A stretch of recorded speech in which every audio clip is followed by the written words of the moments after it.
ভাই ভাই হ্যাঁ, এই জায়গার নাম কি ভাইয়া? এই জায়গার নাম খারাই থাকেন।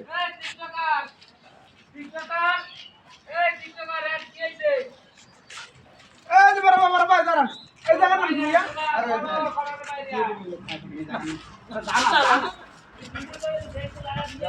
খারাই থাকেন খারাই সকাল তো খারাই খারাই থাকেন। এ ভাই ভাই ভাই ভাই এই জায়গার নাম কি ভাই? এই জায়গার নাম হচ্ছে ভাই খাড়া থাকে। খারাই থাকেন খারাপ তো খারাপ তো খারাপ কিসে কিছু করে দেখি আমি জিজ্ঞেস করলাম জায়গার নাম কি ভাই? খালি খারাই থাকেন খারাই সকাল তো দাঁড়াচ্ছি ভাই খারাই থাকেন খারাই ভাই এই জায়গার নামই তো খাড়া থাকে। ভাই খারাই থাকেন সকাল তো আচ্ছা আমি বলি আমি আপনাকে বুঝিয়ে বলি এই জায়গার নামই খাড়া থাকে। এই জন্য আপনারা সবাই পেতে খাড়ি থাকেন। এই জায়গা এই জায়গার নামই খাড়ি থাকা। এই জায়গার নাম খারাই থাকা হ্যাঁ এই জায়গার নামই খাড়ি থাকা। যাক সমস্যা নাই ভাই, যান এটা একটা ভুল ভাই যান